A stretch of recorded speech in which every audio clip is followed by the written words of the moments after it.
Boa noite, irmãos. Vamos abrir a palavra nesse texto de Lucas, capítulo 9.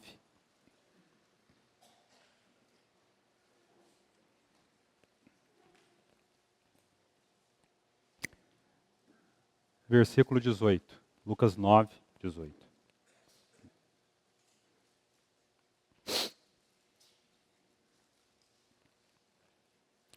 Estando ele orando à parte, achavam-se presentes os discípulos, a quem perguntou: Quem dizem as multidões que sou eu?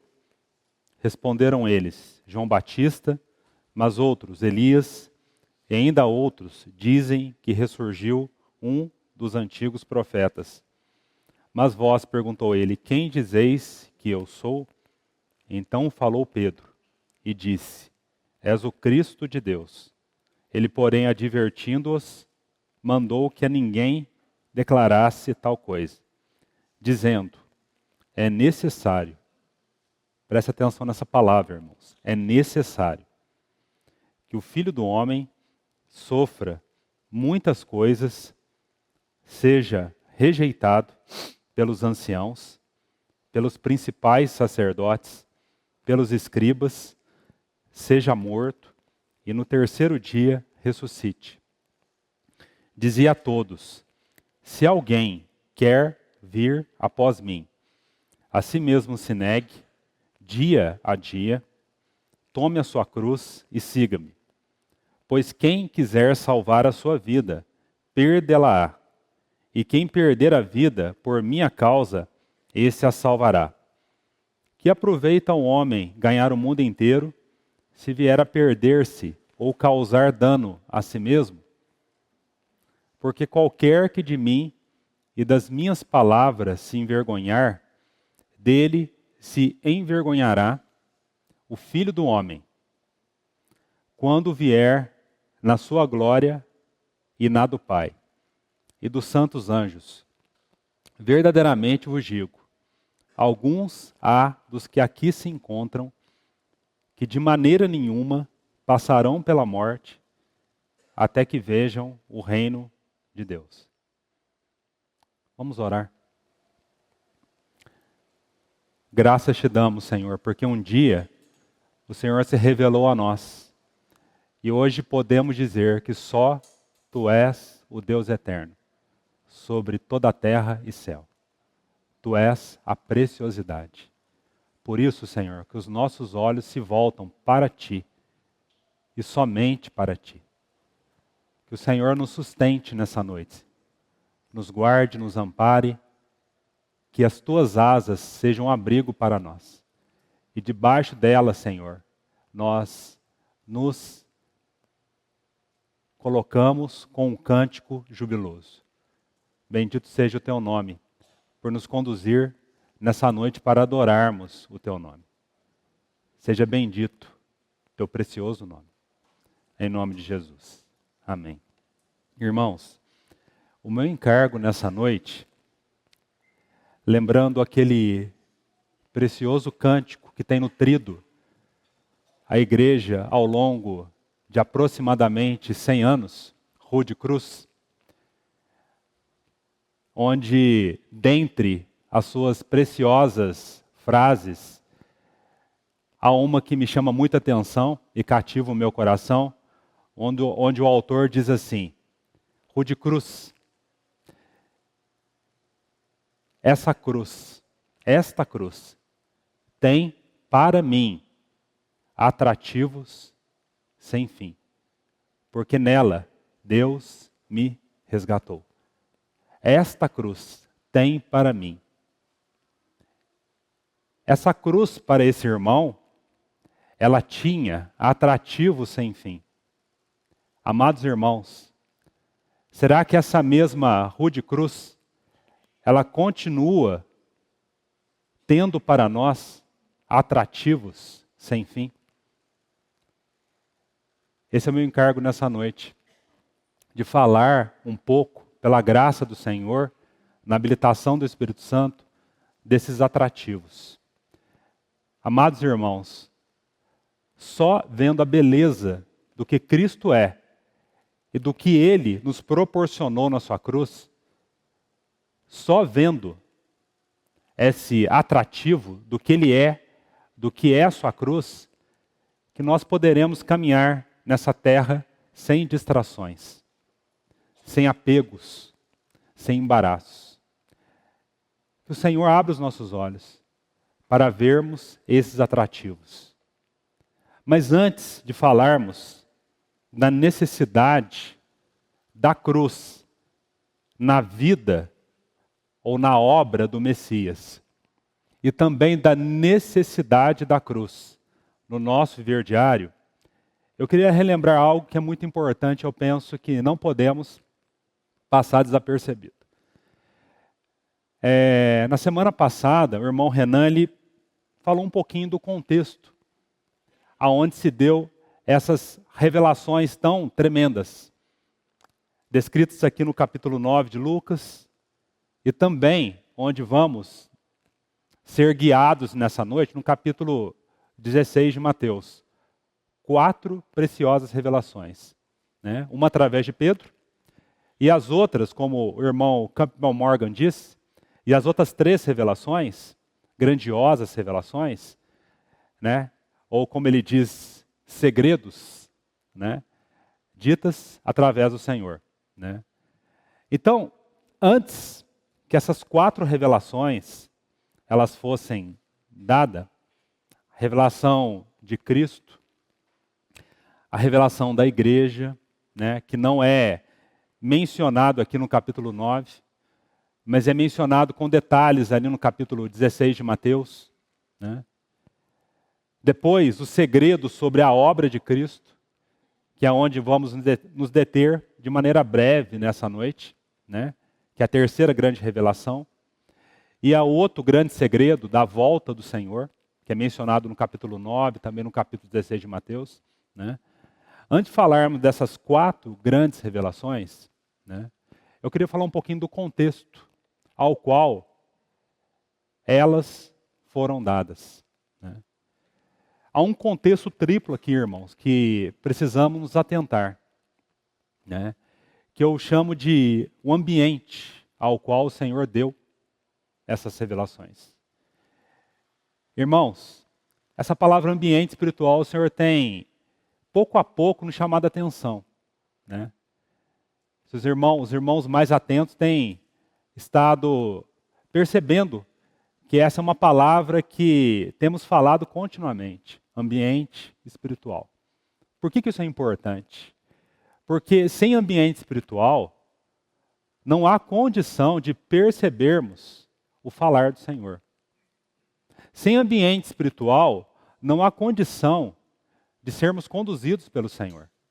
E é muito interessante aqui, amados irmãos, que o Senhor, aqui Ele prepara um ambiente triplo.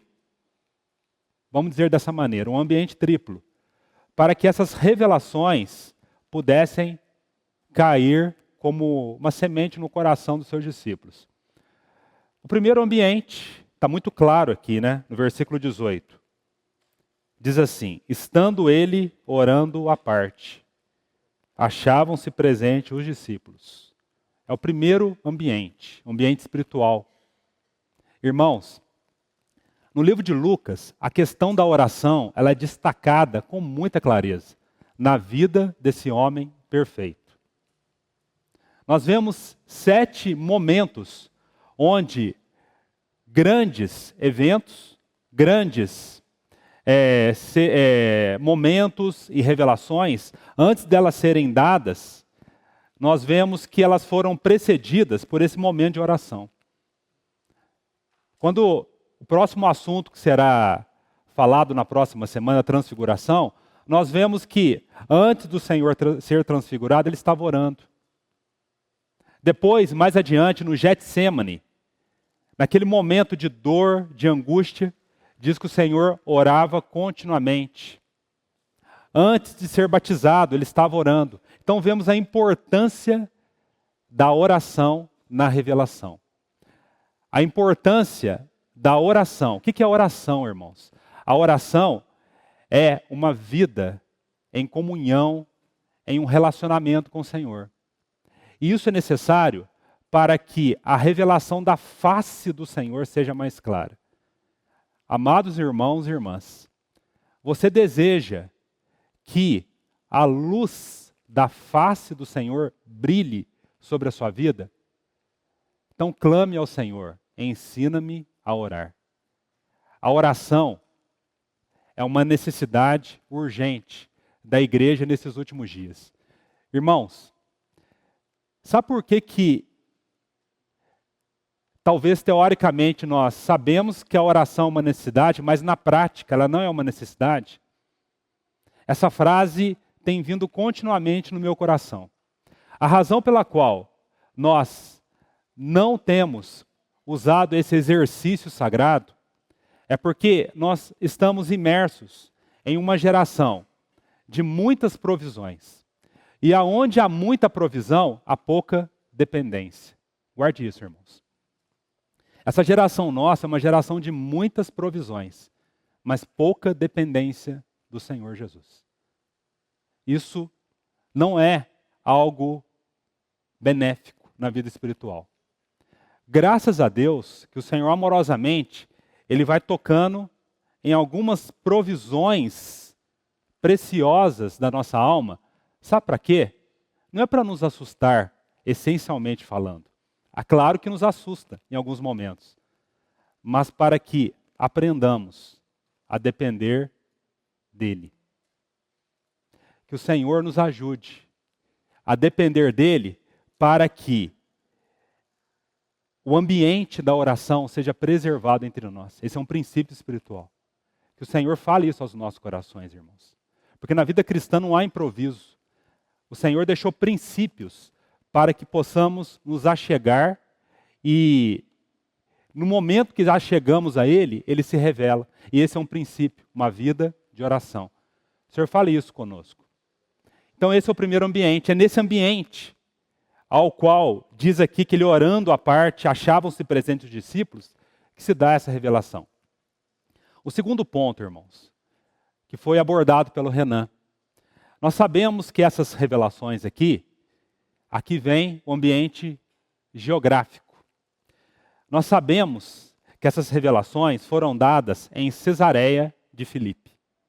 E nós sabemos muito bem o que tinha em Cesareia de Filipe. O que tinha, irmãos? As nascentes do Rio Jordão. Nesse lugar nascia esse precioso rio que passava por aquelas terras, regando aquela terra e cuidando daquele povo. Do que isso nos fala, irmãos? O Senhor é muito didático. Ao trazer os discípulos ali, as nascentes do Rio Jordão, né? Nós sabemos que as nascentes são tão pequenininhas, né? Que dependendo, que um bando de criança pode soterrar uma nascente, tão pequena que é. Sai aqueles filetinhos de água, mas aqueles filetinhos vão criando curso. Daqui a pouco forma um curso mais largo, depois um rio mais largo. É assim que nasce um rio. Assim, de nascentes pequenas. Irmãos, que didática do Senhor. Quando nós olhamos a história da igreja, esse curso da verdade, né? Nós vemos, infelizmente, o homem manchando, colocando a sua mão, né? Quando nós vemos o curso de um rio, longe da nascente, nós vemos muitos entulhos, muita sujeira, esgoto, a mão do homem. Quando olhamos a história da igreja, o curso da verdade, né? Infelizmente nós vemos a mão do homem, os entulhos dos pensamentos humanos, né? E ficamos assustados, mas graças a Deus. Assim como um rio tem uma nascente, e muitas nascentes são preservadas por exércitos, glórias ao nome do Senhor. Temos onde voltar. Quando olhamos assustados, né, para o cenário do cristianismo, vemos, de certa forma, as verdades sobre Cristo, sobre a igreja, tanta mistura, mas glórias ao nome do Senhor. Temos como voltar às nascentes. A palavra de Deus. Sempre haverá possibilidade, meu irmão, de voltar à origem pura da palavra de Deus. E isso o inimigo nunca vai corromper. Ele pode corromper a verdade no nosso coração, mas glórias ao nome do Senhor. A verdade em si mesma, ela nunca pode ser corrompida, porque as nascentes nasceram no coração do Senhor. E elas são mostradas na palavra de Deus. Por isso, amado irmão, guarde a palavra pura no seu coração, simples no seu coração, né? Que o Senhor te ensine sempre a fazer movimento de retorno. Se você está confuso em relação a alguma verdade, volte nesse ambiente de oração à nascente da palavra de Deus. E o Senhor será gracioso com você. Por isso que ele traz os discípulos nascentes em Cesareia de Filipe. E o terceiro, irmãos, contexto, aqui é o contexto circunstancial. Preste atenção nessa palavra. Que dizem as multidões que sou eu? Irmãos, é muito claro para mim que em Lucas, a palavra multidão, diferente de Mateus, de Marcos, mas em Lucas, a palavra multidão, ela tem uma outra conotação. Quando a gente vai pegando as menções da palavra multidão em Lucas, parece que o Espírito Santo, através de Lucas, ele quer dar um teor como se a multidão ela fosse um ser, uma personalidade, uma entidade. Muito interessante. E é claro que não temos tempo de falarmos dos significados em Lucas da palavra multidão, mas um significado eu queria deixar para os irmãos, que é da onde o Senhor deseja nos tirar. Assim como ele tirou os discípulos, porque pensamos que uma coisa é discípulo, outra coisa é multidão. Mas eu queria ler rapidamente como que o Senhor, como que era a mente dos discípulos. Que as multidões é uma figura do quê? Dos pensamentos humanos. Porque o que o Senhor diz assim? Que diz as multidões que sou eu? Aí eles respondem, né? O pensamento das multidões. Irmãos, aqui vem esse contexto. O Senhor deseja nos tirar em que sentido das multidões? Porque a multidão, num certo sentido, fala dos pensamentos que muitas vezes dos homens que influenciam a igreja. Olha os pensamentos que estavam influenciando os apóstolos. Uns dizem que é João Batista, Elias, outro dos profetas. Irmãos, quantas vezes esses pensamentos têm influenciado a igreja? Não deixando a igreja ver a singularidade, a primazia de Cristo. É nesse sentido que o Senhor deseja nos tirar da multidão, né? A multidão sempre é mostrada em Lucas como algo negativo. Aquele bando de pessoas que oprimia, apertava o Senhor, mas nunca tocava no Senhor. A palavra não mostra a multidão tocando no Senhor. Mostra-se uma mulher do fluxo de sangue. As multidões apertavam, oprimiam. Irmãos, enquanto nós vivermos mergulhados nesses pensamentos, né, humanos sobre o Senhor, nós não teremos condições de tocar no Senhor. Quantos de nós chegamos na reunião, né, num contexto com muitos pensamentos misturados e não temos condições de tocar no Senhor, termos comunhão com o Senhor. Mas olha que interessante, antes de prosseguirmos, irmãos. A gente sempre pensa assim, que uma coisa é multidão e os discípulos sempre foram discípulos. Mas olha que detalhe interessante. Abra em Lucas, capítulo 4.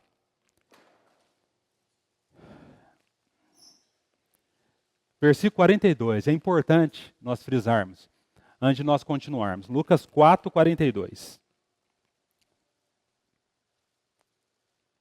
Lucas 4, 42. Olha que interessante, irmãos, como precisamos vermos os detalhes da palavra de Deus. Sendo dia, saiu e foi para um lugar deserto. O que diz agora? As multidões o procuravam e foram até junto dele, e instavam para que não os deixasse. Ele, porém, lhes disse, é necessário que eu anuncie o evangelho do reino de Deus também às outras cidades, pois para isto é que fui enviado. Os irmãos estão vendo um contexto aqui. Quem está apertando o Senhor? As multidões, né? Instavam para que eles não o deixassem. Olha agora o texto correlato a esse em Marcos, Quem que a palavra vai descrever quem estava nas multidões? Olha em Marcos, capítulo 1, versículo 35 e 39. É o mesmo texto, agora na visão de Marcos. Marcos 1, 35, irmãos. Olha que interessante, ali é multidão. Por isso que Lucas, a palavra multidão, ela tem uma conotação a qual o Senhor quer nos ensinar algo. Olha aqui em Marcos, que interessante. Tendo se levantado à alta madrugada, saiu, foi para um lugar deserto e ali orava. É o mesmo texto de Lucas. Olha o versículo 36. Procuravam diligentemente quem? Simão e os que com ele estavam. Lucas fala que é multidão. Marcos é Simão. Há uma incoerência? Não. Sabe o que a palavra está dizendo? Que num certo momento, aqueles discípulos faziam parte da multidão. Olha como a palavra descreve Pedro aqui, Simão, instável. A multidão é algo instável, não é algo permanente. Quando você vai em Lucas 23, no momento que a multidão está aos pés da cruz, ela se dissipa. A multidão não resiste à cruz. Os pensamentos humanos, né, ao qual simboliza a multidão, eles não permanecem na cruz. Né? Em algum momento, os discípulos faziam parte daquela agitação, mas glórias ao nome do Senhor. A gente vai vendo o Senhor retirando Simão da multidão, né? Levando Simão a níveis mais profundos com o Senhor. Né? Quando a gente vai em Lucas 5, a gente vê um momento que o Senhor separa Simão da multidão. Né? Naquele momento ali, é um marco divisor ao qual Simão começa a viver uma vida mais profunda com o Senhor, e é assim que o Senhor faz conosco, irmãos. O Senhor não quer que a gente viva a influência dos pensamentos humanos, ou uma outra figura da multidão. Multidão fala de necessidades, por isso eles buscavam o Senhor. O Senhor não deseja que a gente vivendo para satisfazer as nossas necessidades. Mas o que é a vida profunda do Senhor? O que é um discípulo? Um discípulo é aquele que não segue, não vive em função das suas necessidades, mas vive em função das necessidades do Senhor. Então veremos o Senhor, no Evangelho de Lucas, separando o Simão da multidão, a ponto dele ser trabalhado de tal forma. Né? É esse o desejo do Senhor com as nossas vidas. Então, nesse contexto, irmãos, o Senhor se revela. O Senhor revela, claro, 1 Pedro revela quem é aquela pessoa, aquele filho do homem. O Cristo, o Filho de Deus vivo. Logo depois dessa primeira grande revelação, vemos a revelação da igreja. E agora vamos para Mateus. A revelação da igreja. Né? E nessa nascente, onde essa verdade brota de maneira tão pura, vê uma característica do que é a igreja. Ali em Mateus 16. A igreja, em primeiro lugar, ela é separada. Eclésia, chamados para fora. Irmãos, a igreja, ela tem essa natureza. A igreja não é separatista. Separatista fala de um movimento negativo, de isolamento, distanciamento. Separados não. Separados fala, nós não vivemos conforme os princípios do mundo, mas conforme os princípios de Deus. Então a igreja é eclésia, ela é separada. A igreja, segunda característica, ela é propriedade do Senhor, ela é minha, a minha igreja. A igreja, ela é triunfante. As portas do inferno não prevalecerão. Quarta característica, a igreja, ela é pertencimento do Senhor, ela é dele. Outra característica, a igreja, ela tem autoridade, dar-te as chaves do reino dos céus. Então vemos características maravilhosas ali. A igreja tem autoridade, ela é triunfante, ela é separada, ela é do Senhor. Quantas características, irmãos, né? Ditas nessa segunda revelação. Mas hoje, o meu encargo, irmãos, é abordar agora, é o prosseguimento do assunto. Vamos então usar o texto guia, né? Um texto para nos guiar de Mateus 16, versículo 21. Quero ser breve. Meu encargo nessa noite não é, irmãos, né, procurar, assim, estudar minúcias do texto. Eu penso que há irmãos mais habilitados aqui para esse serviço. Eu queria trazer junto aos irmãos algumas meditações sobre esse assunto, né? da cruz, né? Para que entendamos por que ela tem tantos atrativos, sem fim. Sem fim, irmãos. Não são atrativos que vão se esgotar no tempo. São atrativos sem fim, aos quais nós, na eternidade, iremos cada vez mais, né, conhecermos. Atrativos sem fim. Então, que o Senhor imprima no nosso coração um pouco mais a beleza da cruz a nós. Então, Mateus 16, 21. Desde esse tempo, tá? Vamos seguir como guia o texto de Mateus, tá? Desde esse tempo, começou Jesus Cristo a mostrar a seus discípulos. É interessante, irmãos. Aqui, um novo tempo no ministério do Senhor Jesus, ele começa a ser implantado. O Senhor começa uma nova fase no seu ensino com os seus discípulos. Ele começa agora a ser claro em verdades que ele até então não tinha falado, né? Mesmo que os discípulos não entendessem, né, o Senhor começa a ser bem contundente, bem claro sobre coisas que ele não tinha falado. Por isso, um novo tempo.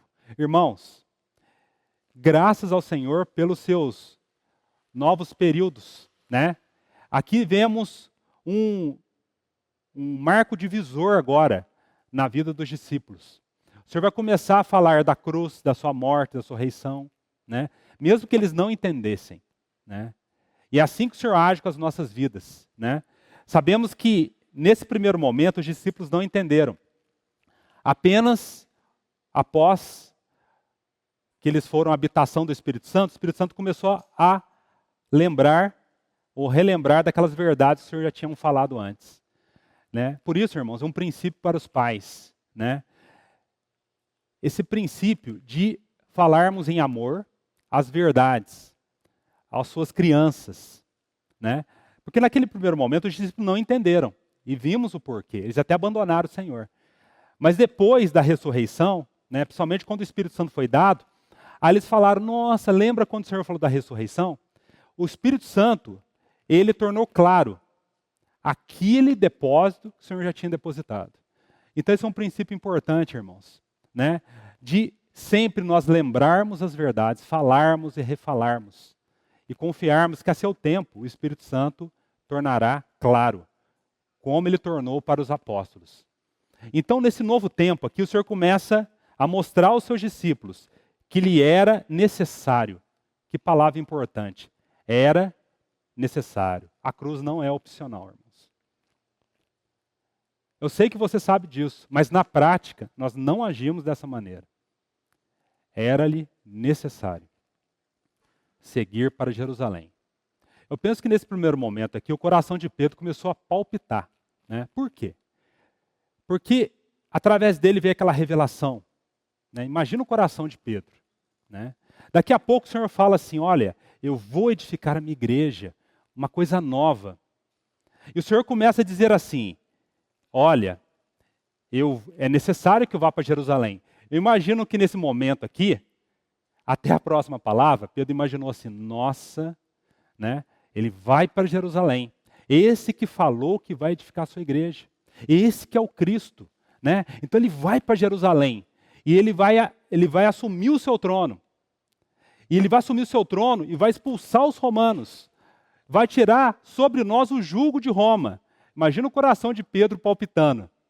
Mas não é isso que o Senhor vai falar. Logo depois de Jerusalém, o que ele diz? E sofrer muitas coisas dos anciãos, dos principais sacerdotes, dos escribas, ser morto e ressuscitado no terceiro dia. Imagina o choque anafilático, o choque térmico nas emoções de Pedro. Imagina, né? Imagina como deve ter ficado a alma de Pedro, né? O Cristo, ele vai edificar a igreja e vai para Jerusalém, mas agora vem um componente nesse curso aí da instrução do Senhor: sofrimento e morte. Sofrimento e morte. as duas coisas que nós mais escandalizamos. Nosso homem natural, o nosso eu. Irmãos, nós não temos dificuldade nenhuma com o ensino do Senhor, com as instruções de provérbios, de salmos, né? Não temos dificuldade nenhuma. Até o momento que o Senhor joga na pedrinha do lago a palavra sofrer, morte. Irmãos, não temos dificuldade nenhuma. É por isso que a cruz é necessária. Porque sem um trabalho da cruz, irmãos, nós vamos escandalizar com a palavra sofrimento, vamos escandalizar com a palavra morte, vamos escandalizar com os métodos do Senhor. E aqui é o que veremos. Então o Senhor vai começar a instruir os seus discípulos da necessidade da cruz.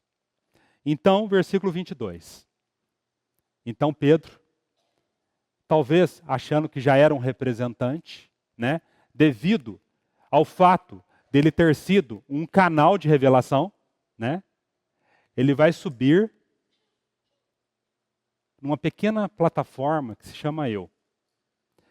E ele, no versículo 22, vai dizer assim: e Pedro chamando à parte. Como que é importante os detalhes? E Pedro chamando à parte. Irmãos, olha que contraste maravilhoso. O capítulo 16 de Mateus, o início das revelações, começa com o Senhor chamando os discípulos à parte.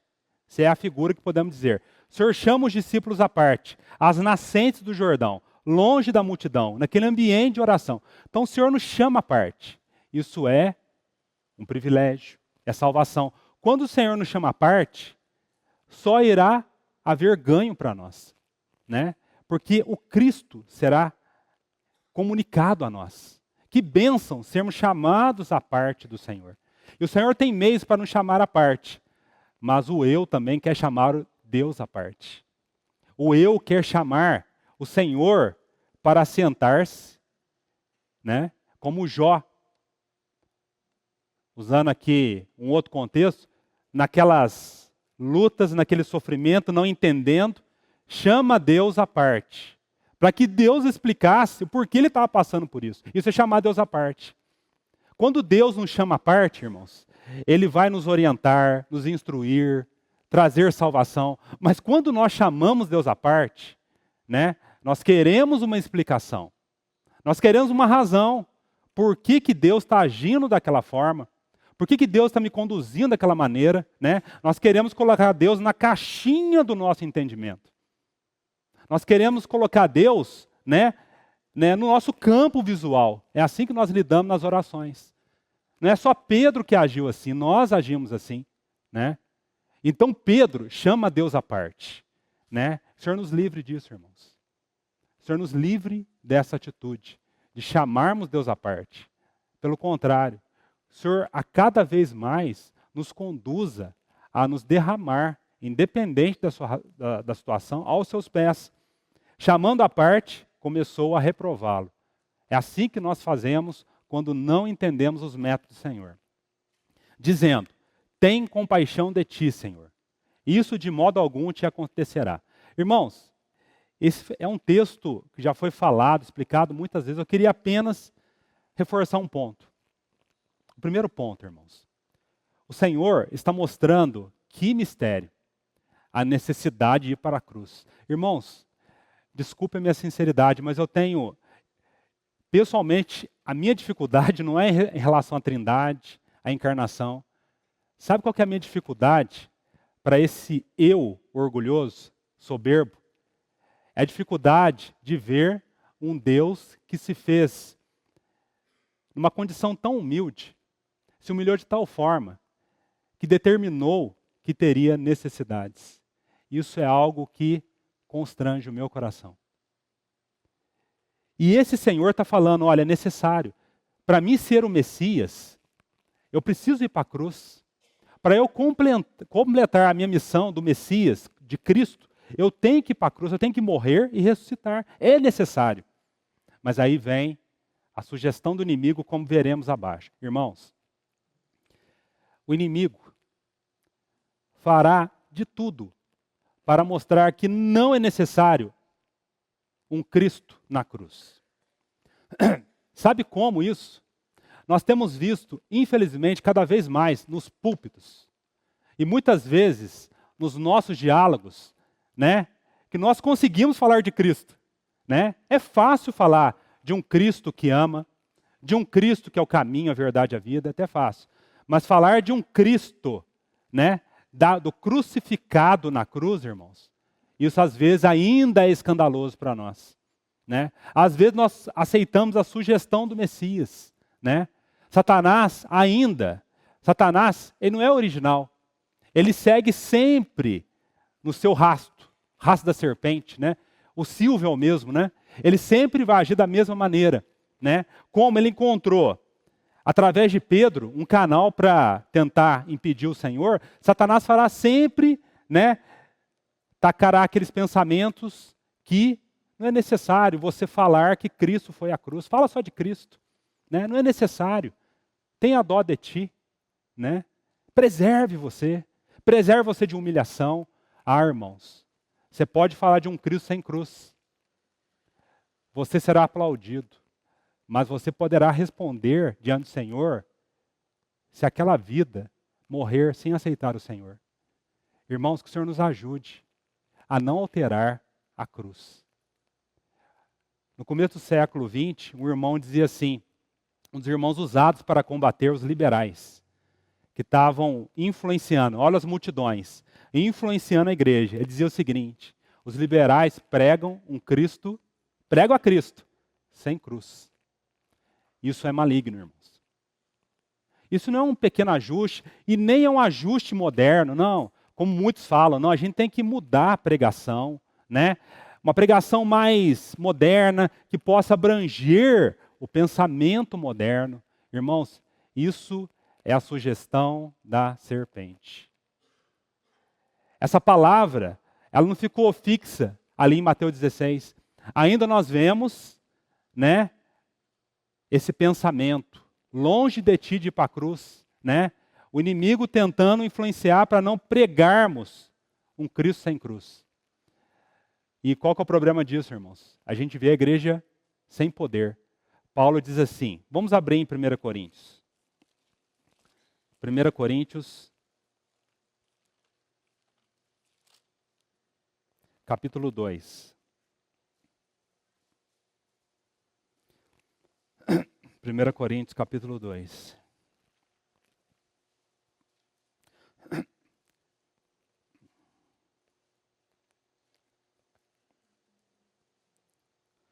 Eu, irmãos, quando fui ter convosco, anunciando-vos o testemunho de Deus, não fiz com ostentação de linguagem ou de sabedoria, porque decidi nada saber entre vós, senão a Jesus Cristo, e este crucificado. Cristo e sua cruz. E foi em fraqueza, temor, grande tremor que eu estive entre vós. A minha palavra e a minha pregação não consistiram em linguagem persuasiva de sabedoria, mas em demonstração do Espírito e de poder. Porque ele não deixou de falar de Cristo e este crucificado. O Senhor nos ensina, irmãos, no nosso viver diário, a não tirarmos Cristo da cruz. Parece uma loucura o que eu estou falando, né? Mas eu estou falando, infelizmente, um fato que tem acontecido muitas vezes. Nós, para preservarmos a nós, tiramos Cristo da cruz. E o Senhor diz assim, é necessário que eu morra. O Senhor nos ensine a vermos a beleza dessa verdade. Agora, Mateus. Mateus capítulo 16.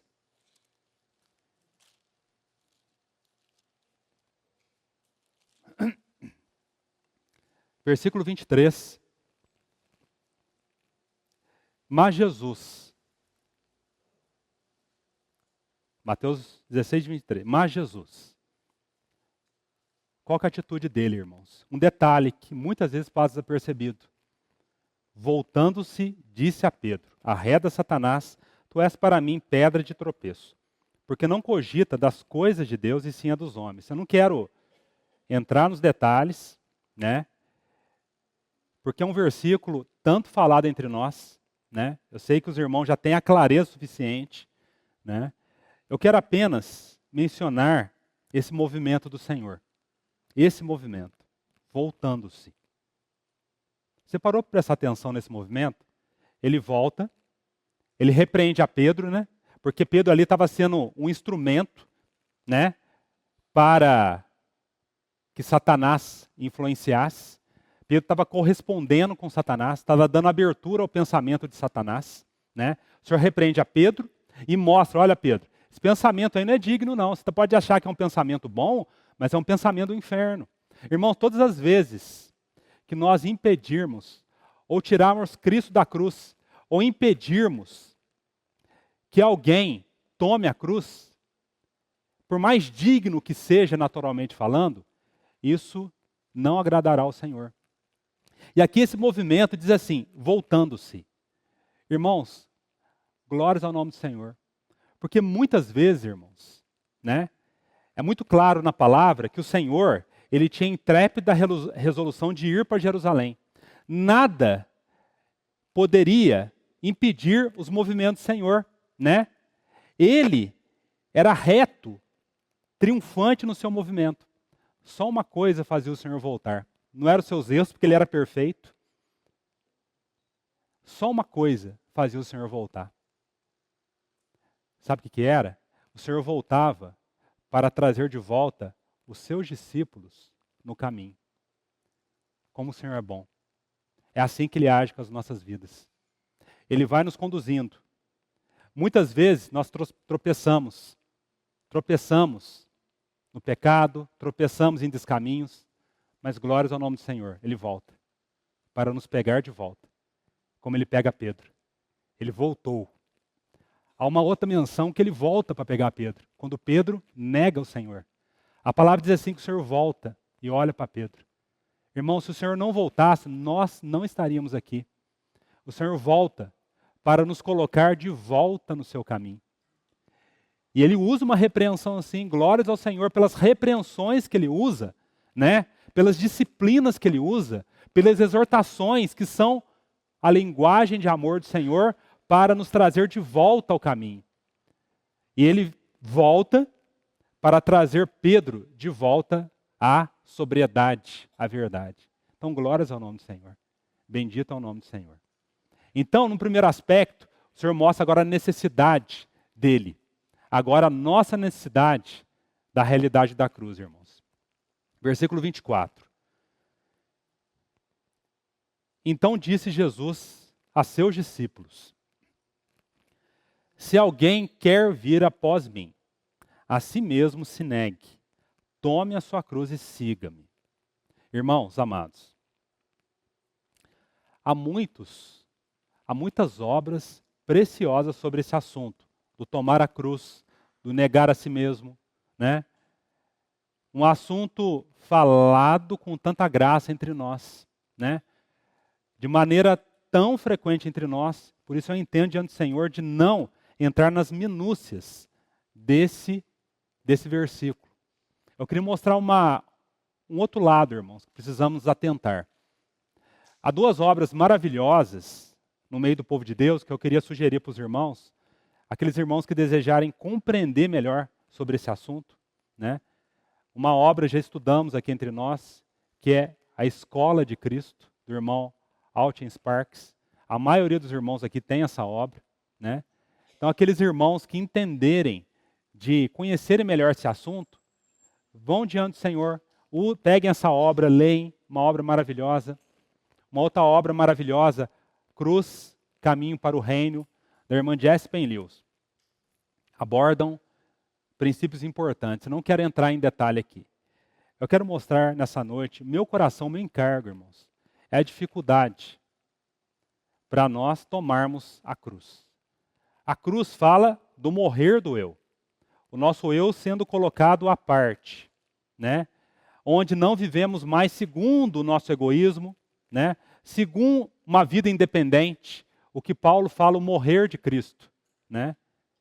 Paulo chama isso o morrer de Cristo. Por que o Senhor pede para a gente tomar a cruz? Porque na morte há vida. Precisamos morrer para o eu, para usufruirmos da vida de Cristo. Eu não queria ler não, mas vamos ler. 2 Coríntios,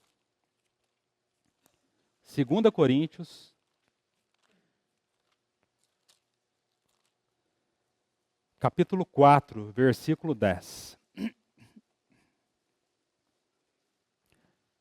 Coríntios 4, 10.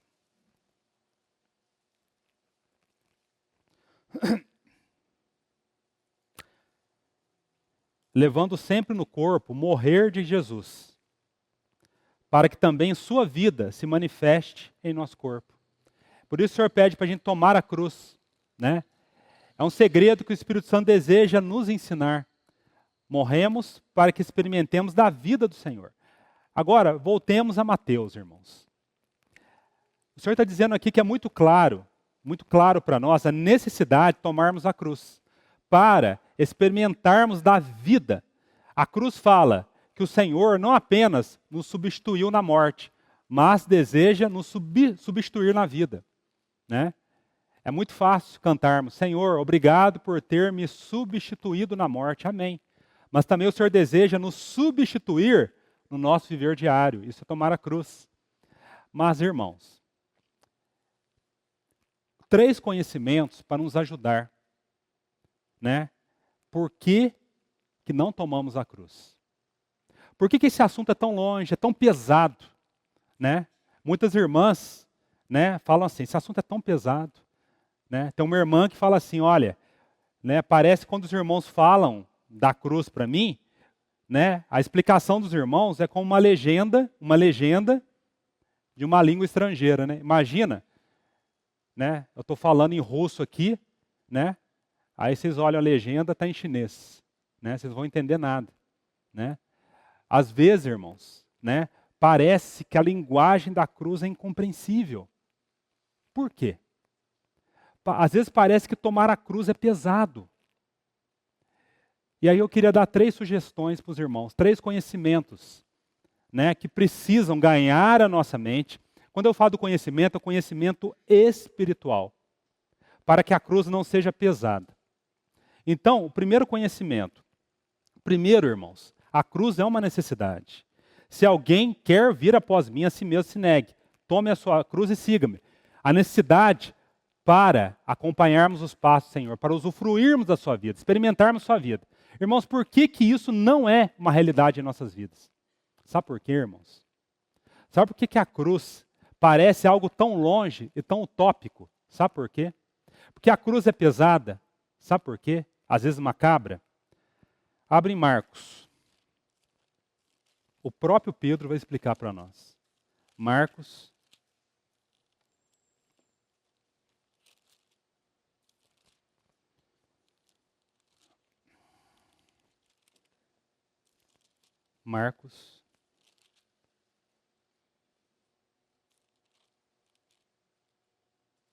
Capítulo 14, versículo 66. Marcos 14, 66. Vou ser breve para encerrar. Que o Senhor possa ganhar a nossa mente com essa compreensão. Marcos 14, 66. Irmãos, é o contexto quando Pedro nega o Senhor. Estando Pedro embaixo, no pátio, veio uma das criadas do sumo sacerdote e vendo a Pedro, que se aquentava, fixou e disse, tu também estavas com Jesus o Nazareno. Olha o versículo 68. Pedro, mas ele o negou dizendo, o que ele vai dizer? Não o conheço, nem compreendo o que diz. Sabe por que a gente não toma a cruz, irmãos? Porque não há um conhecimento profundo daquele que pede para nós tomarmos a cruz. Na verdade, Pedro aqui está representando, muitas vezes nós, quando negamos a Cristo. Se nós conhecêssemos a dignidade do Senhor, a cruz seria uma realidade presente em nossas vidas. Em outras palavras, sabe por que não tomamos a cruz? a gente responde assim: eu não sou digno de tomar a cruz. Agora, quando vemos a grandeza daquele que é digno, daquele que é a nossa preciosidade, quem é digno a não ser a Ele? Irmãos, que o Senhor ganhe a nossa mente com o conhecimento puro de quem o Senhor é. Ele é digno. Ele é a nossa preciosidade. Irmãos, muitas vezes nós lidamos com as questões que nós sabemos que é a cruz que está sendo trazida em nossas vidas como algo que vai nos danificar, né? Há um pensamento mal que Deus está fazendo mal para mim. Mas, quando essas nuvens são dissipadas da incredulidade e vemos a face daquele que é digno, irmãos, nós beijamos a mão que traz a cruz. Sabe por que não tomamos a cruz? Porque a gente não conhece como Pedro. Irmão, o Senhor não faz mal para nós. Policarpo, aquele amado irmão com 86 anos, quando ele estava sendo lançado na fogueira, ele disse: como que eu posso negar aquele que só fez bem a mim? Irmão, o Senhor só faz bem a nós.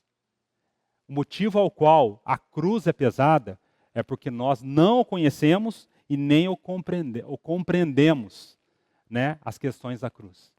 Então ore para que a face do Senhor seja clara para nós, porque Ele é a nossa preciosidade. E quando Ele é a nossa preciosidade, o Salmo 116 reluz com bastante clareza. Preciosa é aos olhos do Senhor a morte dos seus santos. Sabe por que é precioso tomar a cruz? Porque é precioso aos olhos daquele que para mim é preciosidade.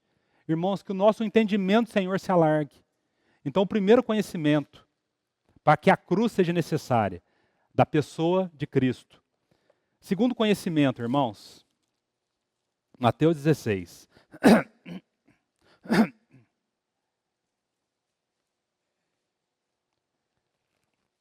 Versículo 25. Versículo 24, a cruz é necessária para que experimentemos a vida do Senhor. Mateus 16, 25. Porquanto quem quiser salvar a sua vida, perdê-la-á. E quem perder a vida por minha causa, achá-la-á. A cruz é necessária para preservar a nossa alma. É isso que o texto está dizendo. A cruz é necessária para preservar a nossa alma. Mas por que a gente não preserva a nossa alma? Né? Nós achamos que as nossas mãos é o lugar mais seguro para a nossa alma. Mas o irmão disse assim: quando nós seguramos a nossa vida na nossa mão, é como você segurar a areia, apertar a areia bem forte na sua mão. O que vai acontecer? Ela vai escorrer. Amado irmão, quando nós não tomamos a cruz, é como segurar a vida na nossa mão. E a consequência, como diz a palavra, a sua vida não é preservada, né? E aqui é a figura da semente. Aí você vai dizer assim: mas, gente, como que eu vou me entregar na mão do Senhor? O Senhor vai tratar a minha vida, né? A sensação que dá que o Senhor vai me destruir, né? Irmão, olhe para a semente. A semente, se ela ficar inteira, além dela não ser preservada, ela não vai chegar ao fim dela. Mas é interessante, a semente, para que ela chegue ao fim dela, ela precisa morrer. Olha essa frase desse irmão, se não me engano, eu acho que eu anotei. Já estou encerrando, irmãos. Esse irmão diz assim, sobre essa questão da necessidade da cruz para que a nossa alma seja preservada. Esse irmão diz assim: você não pode perder uma semente, né? Quando você planta, você não pode perder uma semente ao plantá-la, embora pareça morta e enterrada, né? Você não vai perder, né? Ao invés disto, você conduzirá essa semente que está aparentemente morta e plantada para se tornar aquilo ao qual ela estava destinada. Irmãos, aí vem o segundo pensamento, né? Para nos ajudar a ver a necessidade de sermos lançados pela mão do Senhor como uma semente, né? Porque usando essa figura, A nossa vida na nossa mão é uma areia que se escorre, né? O que vai acrescentar? Agora, essa vida nossa que é uma areia na mão do Senhor, esse Senhor, Ele vai transformar essas vidas em pedras preciosas. Na mão dele a nossa vida é preservada. Aí vem esse segundo pensamento, que nos ajuda a mantermos nas mãos do Senhor. O primeiro pensamento é vermos a dignidade do Senhor. O segundo pensamento, irmãos, o próprio texto vai nos ajudar. Versículo 26. Pois que aproveitará o homem se ganhar o mundo inteiro e perder a sua alma? Ou que dará o homem em troca da sua alma? Sabe o que a palavra está dizendo? O valor, o primeiro conhecimento que eu abordei é o valor supremo do Senhor. Ele é a preciosidade. Por isso a cruz é uma consequência. O segundo pensamento, irmãos, é o valor da nossa alma. Sabe por quê, irmãos, que a gente entrega a nossa alma para o mundo, para as afeições? É porque não vemos o quanto ela é preciosa aos olhos do Senhor. Se víssemos a preciosidade da nossa alma, nós veríamos que essa alma só pode ser entregue num único lugar, nas mãos daquele que é precioso. A razão pela qual nós seguramos a nossa alma na nossa mão, entregamos no mundo as afeições, é porque não vemos o valor da nossa alma. Irmão, se você tem um tesouro, você guarda esse tesouro. Não entrega na mão de ninguém e nem expõe. Ele fica guardado no lugar certo. A sua alma é um tesouro, porque a palavra está dizendo assim, que nem o mundo vai compensar, nada no mundo vai compensar a perda de uma alma. É como se o Senhor dissesse, de um lado está a alma, do outro lado está o mundo. O mundo não vai dar o mesmo peso que uma alma tem para o Senhor. Olha essa frase de Thomas Watson. Diz assim, quando você ama o mundo, você ama o que é infinitamente inferior ao valor da sua alma. Quando você ama o mundo, você ama o que é infinitamente inferior ao valor das suas almas, do que sua alma possui. Mas quando você ama a Deus, você deposita sua alma naquilo que é mais nobre e mais sublime. Os irmãos viram? A nossa alma, irmãos, ela tem um valor inestimável. E ela só pode ser depositada naquilo que é sublime e inestimável, as mãos do Senhor. E de maneira prática, como que a gente se coloca na mão do Senhor? Essa vida de cruz. É o que o texto está dizendo.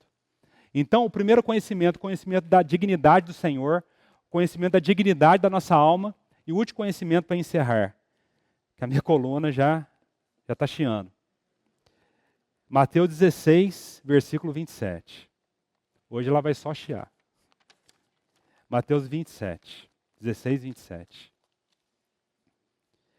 A primeira necessidade, irmãos, que eu falei, para termos a vida do Senhor. A segunda necessidade, para nossa alma ser preservada. A terceira necessidade, versículo 27. Porque o Filho do Homem há de vir na glória de seu Pai, com os seus anjos, e então retribuirá a cada um conforme as suas obras. Terceira necessidade. Por que a cruz é necessária? Porque a cruz, irmãos, vai, naquele grande dia, ela vai formar de tal forma o caráter do Senhor nas nossas vidas, que iremos receber os louvores do Senhor. É que o texto está dizendo. A cruz é necessária para recebermos os louvores do Senhor, o galardão. Agora, por que esse conhecimento não nos cativa, irmãos? Né? Por que esse conhecimento de receber os louvores do Senhor não nos cativa? Parece que o mundo, parece que os louvores dos homens é mais significativo, né? Sabe por quê? Aí vem um terceiro conhecimento que eu quero encerrar. O primeiro conhecimento é a dignidade do Senhor, ele é a preciosidade. O segundo, o valor da nossa alma ao Senhor. E o terceiro conhecimento, irmãos. O terceiro conhecimento é vermos o valor, termos uma perspectiva da eternidade. Essa geração de cristãos, ela não pensa mais nas glórias eternas. Ela não pensa mais na perspectiva eterna. Irmãos, quanto mais nós abrirmos nossos olhos para as grandezas eternas que estão reservadas a nós, nós iremos permitir com alegria que as marcas da cruz sejam feitas em nossas vidas. Paulo diz assim: eu não me importo de levar as marcas da cruz. Os sofrimentos do tempo presente não são para comparar com a glória por vir a ser revelada em nós. Irmãos, que os nossos olhos se alarguem, voltem a ter uma perspectiva eterna do tempo presente. É essa geração, de um modo especial, deixou de olhar para a eternidade. Que o Senhor nos lembre para o que nós somos chamados. Então, não iremos importar com as marcas da cruz em nossas vidas. Então, Senhor, amados irmãos, o Senhor nos ajude na compreensão espiritual desses assuntos. Eu sei que há mais que deveria ser falado.